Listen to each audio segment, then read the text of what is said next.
তো শিক্ষার্থী, যদি সেন্টেন্সের মধ্যে টিল অথবা আনটিল থাকে তাহলে সেন্টেন্সটাকে কিভাবে কমপ্লিট করব? আসলে টিল আর আনটিল শব্দের অর্থ একই, সেটা হচ্ছে কি পর্যন্ত। তাহলে তুমি উপযুক্ত একটা ক্লজ লিখে বাক্যটা কমপ্লিট করবে, অবশ্যই স্বাধীন ক্লজ লিখবা।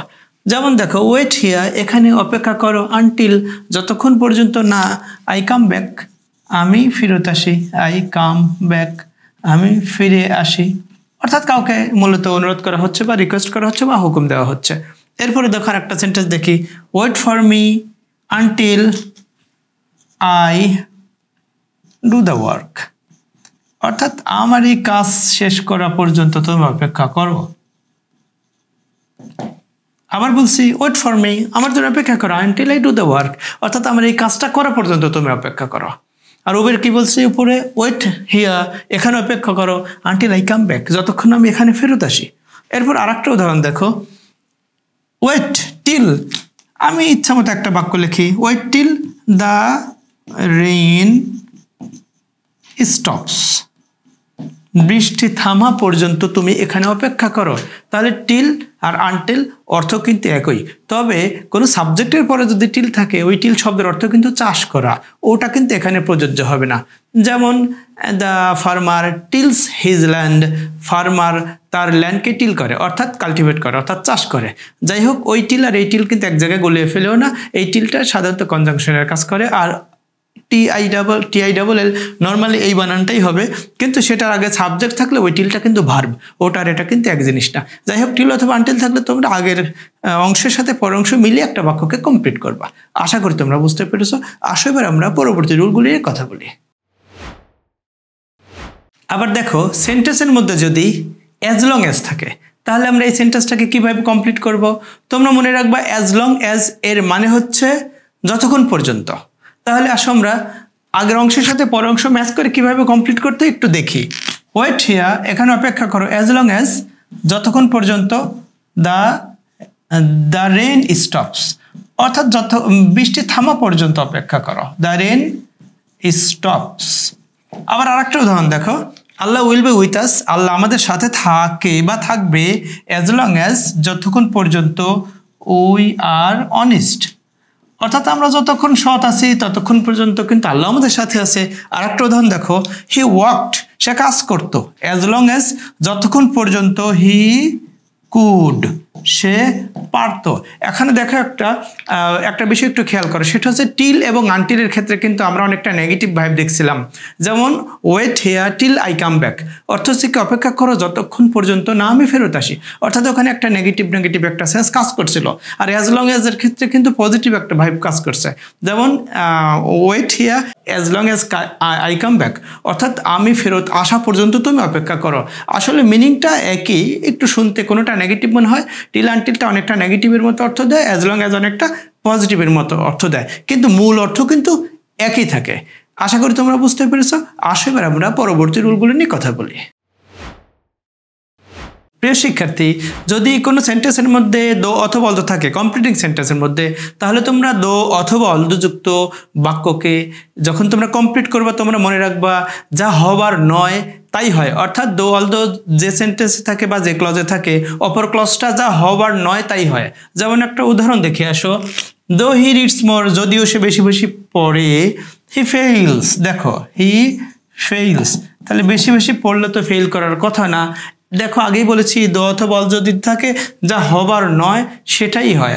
আরেকটা উদাহরণ দেখো, he can not pass, say pass করতে পারে না, অথবা he does not pass, say pass করে না, দো হি রিডস মোর, যদিও সে বেশি বেশি পড়ে। আবার আরেকটা উদাহরণ দেখো, দো হি ইজ রিচ অথবা অলদো হি ইজ রিচ, যদিও সে ধনী, হি ওয়ান্টস মোর, সে বেশি বেশি চায়। তাহলে আমি তোমাদেরকে যেটা বলতে চাচ্ছি যে দো অথবা অলদো যদি সেন্টেন্সের মধ্যে থাকে অথবা শুরুতে থাকে তোমরা যা হবার নয় সেরকম একটা ক্লজ দিয়ে বাক্যটাকে কমপ্লিট করবা। দো অথবা অলদো শব্দের অর্থ হচ্ছে যদিও। আশা করি তোমরা বুঝতে পেরেছো। আসো এবার আমরা পরবর্তী রুলগুলি নিয়ে কথা বলি। কমপ্লিটিং সেন্টেন্সের মধ্যে যদি তোমরা দেখো সিন্স, অ্যাজ, ওয়েন, বিকজ এই জাতীয় কোনো কনজাংশন আসছে, সেটা শুরুতে হতে পারে অথবা শেষেও থাকতে পারে। সেক্ষেত্রে তোমরা পূর্ণাঙ্গ একটা ক্লজ দিয়ে সেন্টেন্সটাকে কমপ্লিট করবা। আসো উদাহরণের মাধ্যমে বোঝার চেষ্টা করি। দেখো শুরুতে একটা উদাহরণ দিয়েছি, সিন্স হি রিডস মোর, যেহেতু সে বেশি বেশি পড়ে। তাহলে তুমি যেহেতু প্রেজেন্ট টেন্স আছে, প্রেজেন্ট টেন্স দিয়ে একটা বাক্য কমপ্লিট করো। সিন্স হি রিডস মোর, যেহেতু সে বেশি বেশি পড়ে, হি গেটস গুড মার্কস, সে ভালো মার্কস পায়। অর্থাৎ তুমি সেন্টেন্সের সাথে ম্যাচ করে এরকম একটা পূর্ণ ক্লজ লিখবা। আবার একটা উদাহরণ দেখো, অ্যাজ আর সিন্স কিন্তু একই। অ্যাজ দিয়ে একটা উদাহরণ দেখো, as you have a good preparation, যেহেতু তোমার ভালো প্রস্তুতি আছে। অ্যাজ দ্বারা কিন্তু যেহেতু সেহেতু এই কারণে সে কারণে এরকম বোঝায়। তাহলে তুমি এইটা তো অধীন ক্লজ, তাই না? তুমি একটা স্বাধীন ক্লজ দিয়ে সেন্টেন্সটাকে কমপ্লিট করো। তাহলে আবার বলছি দেখো, as you have a good preparation, যেহেতু তোমার ভালো প্রস্তুতি আছে, you will get the job, তুমি জবটি পেয়ে যাবা। অথবা you will get good marks, অথবা you will get golden plus, whatever. সেন্টেন্সের প্রথম অংশের সাথে পরের অংশ যাতে ম্যাচ করে এরকম একটা ক্লজ তুমি লিখে ফেলো। এরপর আর একটা উদাহরণ দেখি, ওয়েন যদি সেন্টেন্সের মধ্যে থাকে, ওয়েন কিন্তু শুরুতে থাকতে পারে, মাঝখানেও থাকতে পারে। সিন্স অ্যাজ ওয়েন দলদ সব কিছুর ক্ষেত্রে কিন্তু এটা প্রযোজ্য। শুরুতেও থাকতে পারে, মাঝখানেও থাকতে পারে। যদি শুরুতে থাকে তাহলে পরবর্তী ক্লজের আগে একটা কমা দিতে হয়, আর যদি মাঝখানে থাকে তাহলে কমাটা দিতে হয় না। এতটুকুই পার্থক্য। দেখো, ওয়েন আই প্রে টু আল্লাহ, যখন আমি আল্লাহর কাছে প্রার্থনা করি তখন আমি কি পাই? মনে মনে শান্তি পাই। আই গেট প্লিজার, আমি আনন্দ পাই। অন্য কেউ অন্য কিছু লিখতে পারে, আই গেট কনসোলেশন, আমি সান্ত্বনা পাই। I get solace to my soul, আমি আত্মার শান্তি পাই। হোয়াটএভার, যে যেটা লিখতে চায় লিখতেই পারে, অবশ্যই সেটা যেন প্রথম ক্লজের সাথে দ্বিতীয় ক্লজটা ম্যাচ করে। এরপর একটা উদাহরণ দেখো, যদি সেন্টেন্সের মধ্যে বিকজ থাকে, আসলে সিন্স, অ্যাজ, বিকজ অর্থ কিন্তু একই। সাধারণত বিকজ শব্দটা মাঝখানে থাকে বা বিকজ কানেক্টর মাঝখানে থাকে। শুরুতেও কিন্তু থাকতে পারে, তবে একদম প্রথম বাক্যটার ক্ষেত্রে বিকজ দিয়ে বাক্যটা শুরু হয় না। যাই হোক, দেখো, উই লাভ হিম, আমরা তাকে ভালোবাসি। বিকজ মানে অ্যাজ, যেহেতু বিকজ মানে এই কারণে। উই লাভ হিম বিকজ, কেননা হি ইজ অনেস্ট, কেননা সে হচ্ছে সৎ। আমরা কিন্তু এখানে অনেক কিছু লিখতে পারি। We love him because his behaviour is well, because he is honest, because he reads more, because he acts like a friend. Whatever, যে যেটা লিখতে চাই লিখতেই পারে। শুধু মনে রাখতে হবে যে টেন্স জনিত কোনো ভুল যেন না হয় আর মিনিংটা যেন ঠিক থাকে। আশা করি তোমরা বুঝতে পেরেছো। আসো এবার আমরা পরবর্তী আলোচনা করি। কমপ্লিটিং সেন্টেন্স করতে গিয়ে তোমরা যদি কখনো দেখো ইফ দিয়ে সেন্টেন্স শুরু হয়েছে অথবা শেষে ইফ রয়েছে, সেক্ষেত্রে তোমাদেরকে রাইট ফর্ম ভার্বের একটা নিয়ম মনে রাখতে হবে। সেটা হচ্ছে, ইফ দিয়ে যদি সেন্টেন্স শুরু হয় এবং সেন্টেন্সটা যদি প্রেজেন্ট টেন্স হয়, তাহলে পরবর্তী অংশ ফিউচার টেন্স হয় নর্মালি, তবে প্রেজেন্ট টেন্স হতে পারে। যদি প্রথম অংশ ইফযুক্ত অংশ সায়েন্টিফিক্যালি ট্রুথ অথবা লজিক্যালি প্রুভড হয়, তাহলে তোমাকে পরবর্তী সেন্টেন্সটুকু বা ক্লজটুকু অবশ্যই প্রেজেন্ট টেন্সে লিখতে হবে, অন্যথায় পরেরটা ফিউচার টেন্সে হবে। আর যদি ইফযুক্ত সেন্টেন্সটি বা ক্লজটি পাস্ট টেন্সে হয়ে থাকে, তাহলে পরবর্তী ক্লজটি তোমাকে অবশ্যই ফিউচার ইন দ্য পাস্ট লিখতে হবে। ফিউচার ইন দ্য পাস্ট মানে হলো সাবজেক্টের পরে উড অথবা কুড অথবা মাইট প্লাস V1। এরপরে আবার দেখো, যদি ইফযুক্ত ক্লজটি পাস্ট পারফেক্ট টেন্স হয়ে থাকে, তাহলে তোমাকে পরবর্তী ক্লজটি পারফেক্ট কন্ডিশনালি করতে হবে। পারফেক্ট কন্ডিশনাল মানে কি? সাবজেক্টের উড, কুড অথবা মাইট প্লাস হ্যাভ প্লাস V3। সহজ কথায় বললে উড হ্যাভ, কুড হ্যাভ অথবা মাইট হ্যাভ প্লাস V3। তোমাদের যদি মনে না থাকে তোমরা লিখবা উড হ্যাভ প্লাস V3 লিখবা। এই হলো মূল কথা। এখন অনেক সময় দেখবা যে ইফ দিয়ে সেন্টেন্সটা শুরু না হয়ে হ্যাড দিয়ে সেন্টেন্সটা শুরু হয়েছে, had plus subject plus V3। এটাকেও কিন্তু if plus past perfect tense হিসাবে ধরেই তোমাকে কমপ্লিট করতে হবে। আসো আমরা এক্সারসাইজের মাধ্যমে একটু বোঝার চেষ্টা করি। দেখো, প্রথম সেন্টেন্সটি আছে কিভাবে, প্রেজেন্ট টেন্স আছে। ইফ ইউ প্লে রেগুলারলি, তুমি যদি নিয়মিত খেলো, নিয়মিত খেললে কি হয়, সম্ভাবনা আছে যে তোমার স্বাস্থ্যটা ভালো থাকবে। একেবারে স্বাস্থ্যটা ভালো থাকবেই এর কিন্তু নিশ্চয়তা 100% সায়েন্টিফিক্যালি দেওয়া যাচ্ছে না, এখানে ইউ উইল লিখবা। আবার কেউ যদি বলে যে যদি কেউ খেলে তাহলে তো তার স্বাস্থ্য ভালো থাকবে, এটা তো সায়েন্টিফিক কথা বা লজিক্যাল কথা, সেক্ষেত্রে প্রেজেন্ট টেন্সে লিখতে পারে, কোনো অসুবিধা নেই। যেমন কমপ্লিট করলে কি হবে, ইফ ইউ প্লে রেগুলারলি, তুমি যদি নিয়মিত খেলো, ইউ উইল বি ফিট, তুমি ফিট হবা, অর্থাৎ তোমার স্বাস্থ্যটা ভালো থাকবে। আচ্ছা, আবার দেখো তাহলে ইফ যুক্ত বাক্য প্রেজেন্ট টেন্স হওয়ার কারণে পরেরটা কিন্তু ফিউচার টেন্স হয়েছে। আবার দেখো ইফ যুক্ত সেন্টেন্সটি যদি পাস্ট টেন্স হয়, যেমন দেখো ইফ ইউ প্লেড রেগুলারলি, তুমি যদি নিয়মিত খেলতে, তাহলে তোমাদের কি বলেছিলাম, ফিউচার ইন দ্য পাস্ট, অর্থাৎ সাবজেক্টের পরে উড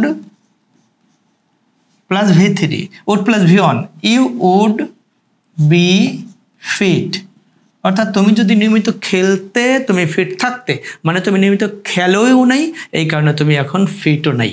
এরপরে দেখো ইফ যুক্ত সেন্টেন্সটি যদি পাস্ট পারফেক্ট টেন্স থাকে, দেখো subject plus had plus V3, মানে তো তোমরা জানোই এটা past perfect tense.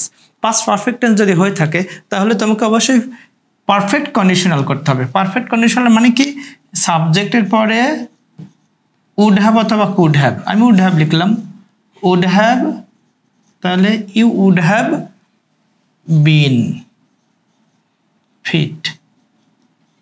Would have been কেন দিলাম, তোমরা জানো উড হ্যাভ যে কোনো হ্যাভের পরে তো V3 থাকে। আবার বলছি ইফযুক্ত বাক্যটি যদি, ইফযুক্ত ক্লজটি যদি পাস্ট পারফেক্ট টেন্স থাকে, তাহলে পরবর্তী ক্লজটি তোমাকে অবশ্যই সাবজেক্টের পরে উড হ্যাভ অথবা কুড হ্যাভ অথবা মাইট হ্যাভ প্লাস V3 দিতে হবে। বি এর V3 হচ্ছে বিন, এই কারণে বিন হয়েছে। আবার দেখো সেন্টেন্সটা যদি চিরন্তন সত্য হয়ে থাকে অথবা সায়েন্টিফিক্যালি প্রুভড হয়ে থাকে বা লজিক্যাল হয়ে থাকে, যেমন ইফ ইট রেইনস, যদি বৃষ্টি হয়, বৃষ্টি হলে কি হয়, আবহাওয়াটা ঠান্ডা হয়ে যায়। The weather becomes cool, the weather becomes cool, আবহাওয়াটা একদম ঠান্ডা হয়ে যায়। তাহলে এটা কিন্তু লজিক্যাল কথা, ইফযুক্ত বাক্য দেখা একদম লজিক্যাল, সায়েন্টিফিক্যালি এটা কিন্তু ট্রু অথবা প্রুভড। এই কারণে তোমাকে কি করতে হবে, পরবর্তী অংশটুকু প্রেজেন্ট টেন্সে লিখতে হবে। তবে কেউ যদি ফিউচার টেন্সে লেখে তাহলে আহামরি কিন্তু কোনো ভুল হবে না। আবার দেখো হ্যাড দিয়ে বাক্যটা শুরু হয়েছে, হ্যাড ইউ প্লেড রেগুলারলি, তুমি যদি রেগুলারলি খেলতে, এখানে কিন্তু ইফ নেই শুরুতে। ইফ শুরুতে না থেকে যদি had plus subject plus V3 থাকে, তাহলে এটাও কিন্তু কন্ডিশনাল এবং থার্ড কন্ডিশনাল। সেক্ষেত্রে তোমাকে থার্ড কন্ডিশনাল যেটা নিয়ম, সেটা কি সাবজেক্টের পরে উড হ্যাভ অথবা কুড হ্যাভ অথবা মাইট হ্যাভ প্লাস V3 দিতে হবে, সেভাবেই করো। তাহলে কি করব, হ্যাড ইউ প্লেড রেগুলারলি, তুমি যদি নিয়মিত খেলতে, you would have become happy. আমি অন্য একটা সেন্টেন্স দিয়ে কমপ্লিট করলাম। তুমি যদি নিয়মিত খেলতে তাহলে তুমি কিন্তু হ্যাপি থাকতে, অর্থাৎ স্বাস্থ্যটা ভালো থাকতো, স্বাস্থ্য ভালো থাকলে মন ভালো থাকে, সেইখানে তুমি হ্যাপি থাকতে। তাহলে মূল কথা হচ্ছে যদি ইফ দিয়ে সেন্টেন্সটা শুরু হয় অথবা মাঝখানে থাকে, তাহলে তোমাকে ওই রাইট ফর্ম ভার্বের যে নিয়ম, কন্ডিশনাল নিয়ম, এই নিয়মটা তোমাকে মনে রাখতে হবে। আশা করি তোমরা বুঝতে পেরেছো। তবে একটা কথা মনে রাখবা, সেটা হচ্ছে ইফ আমি তো সব ক্ষেত্রে শুরুতে দিয়েছি, তোমরা যদি দেখো যে ইফ মাঝখানে আছে, সেক্ষেত্রে কিন্তু নিয়ম একই। আশা করি বুঝতে পেরেছো। এবার আসো আমরা পরবর্তী রুলগুলো নিয়ে কথা বলি। কমপ্লিটিং সেন্টেন্সের শুরুতে যদি ইনস্পাইট অফ অথবা ডিসপাইট দিয়ে কোনো ফ্রেজ থাকে, তাহলে তোমাকে অবশ্যই পরবর্তী ক্লজটি, অর্থাৎ ফ্রেজের পরে তো অবশ্যই কমা থাকবে, এরপরে পরবর্তী সেন্টেন্সটি তোমাকে লিখতে হবে, একটা পূর্ণাঙ্গ সেন্টেন্স লিখতে হবে। তবে অর্থ কিন্তু বিপরীতমুখী হবে। অর্থাৎ যেমন দেখো, ইনস্পাইট অফ রিডিং মোর, বেশি বেশি পড়া সত্ত্বেও, বেশি বেশি পড়লে তো ভালো রেজাল্ট করার কথা, কিন্তু উল্টো অর্থ আসবে কি, in spite of his reading more অথবা in spite of reading more he failed in the exam, সে পরীক্ষা ফেল করলো, অর্থাৎ বেশি বেশি পড়া সত্ত্বেও সে ফেল করলো। আসলে আমরা একটু উদাহরণের মাধ্যমে বোঝার চেষ্টা করি। দেখো, ইনস্পাইট অফ হিজ পভার্টি, তার দারিদ্রতা থাকা সত্ত্বেও হি ইজ হ্যাপি। আমরা জানি যে গরিব মানুষ সাধারণত মানসিকভাবে একটু ভেঙে থাকে বা একটু মানে মনের শান্তি কম থাকে। তুমি এখানে লিখতে পারো he is happy, he is honest, whatever তুমি যে এটা লিখতে চাও লিখতেই পারো। এরপরে আরেকটা উদাহরণ দেখো, ডিসপাইট হিজ গুড কোয়ালিফিকেশন, তার ভালো যোগ্যতা থাকা সত্ত্বেও he did not get the job. সে জবটি পেল না। ভালো কোয়ালিফিকেশন থাকলে তো জব পাওয়াই স্বাভাবিক ছিল, কিন্তু ভালো কোয়ালিফিকেশন থাকা সত্ত্বেও সে জবটি পেল না, অর্থাৎ যা হওয়ার কথা ছিল তা না হবে। ইনস্পাইট অথবা ডিসপাইট দিয়ে যদি সেন্টেন্সটা হয় আর কি। আর একটা উদাহরণ দেখো, হি ফেইল। দেখো প্রথমে আমি ইনস্পাইট অফ শুরুতে দিয়েছিলাম, ডিসপাইট শুরুতে দিয়েছিলাম, তাহলে ডিসপাইট ইনস্পাইট অফ এগুলো কিন্তু শুরুতেও থাকতে পারে, মাঝখানেও থাকতে পারে। তোমাদেরকে মনে রাখতে হবে ডিসপাইট অথবা ইনস্পাইট অফ এরপরে ফ্রেজ বসে। যদি শুরুতে ইনস্পাইট অথবা ডিসপাইট থাকে তাহলে তো ফ্রেজটা পুরোপুরি থাকবে, তুমি পরবর্তীতে একটা স্বাধীন ক্লজ লিখবা পুরোপুরি, এটা কিন্তু সিম্পল সেন্টেন্স। কিন্তু যদি দেখো ডিসপাইট অথবা ইনস্পাইট অফ পরে আছে, তাহলে তারপরে কিন্তু সেন্টেন্স লেখা যাবে না, ফ্রেজ লিখতে হবে। ফ্রেজ মানে কি, যেখানে সাবজেক্ট ভার্ব থাকবে না কিন্তু একাধিক শব্দ থাকবে, সেটাই মূলত ফ্রেজ। যেমন উদাহরণ দেখো, হি ফেইলড, সে ব্যর্থ হয়েছিল বা ফেল করেছিল, ইনস্পাইট অফ হ্যাভিং কোয়ালিফিকেশন থাকার পরেও, অথবা ইনস্পাইট অফ, আমি এটা না দিয়ে আর একটা বাক্য লিখি, ইনস্পাইট অফ রিডিং মোর, বেশি বেশি পড়া সত্ত্বেও সে ফেল করেছিল। দেখো ইনস্পাইট অফ এর পরে আমি রিডিং মোর, আমি একটা জাস্ট ফ্রেজ লিখলাম, রিডিং মোর দুটা শব্দ হলে তো ফ্রেজ হয়ে যায়। তাহলে তোমাদের মনে রাখতে হবে, যদি শুরুতে ইনস্পাইট অফ অথবা ডিসপাইট দিয়ে সেন্টেন্সটা শুরু হয়, অবশ্যই মনে রাখতে হবে এটা সিম্পল সেন্টেন্স। তোমাকে পরবর্তী সেন্টেন্সটা লিখতে হবে সাবজেক্ট ভার্ব অবজেক্ট দিয়ে, অর্থাৎ পুরো একটা সেন্টেন্স লিখতে হবে। কিন্তু যদি ইনস্পাইট অফ অথবা ডিসপাইট পরে থাকে, এরপরে যদি তোমাকে কমপ্লিট করতে হয়, সেক্ষেত্রে অবশ্যই তোমাকে ফ্রেজ লিখতে হবে, সাবজেক্ট ভার্ব অবজেক্ট কিন্তু লেখা যাবে না, অর্থাৎ সেন্টেন্স তুমি লিখতে পারবা না। আশা করি বুঝতে পেরেছো। আসলে আমরা পরবর্তী রুলগুলো নিয়ে কথা বলি।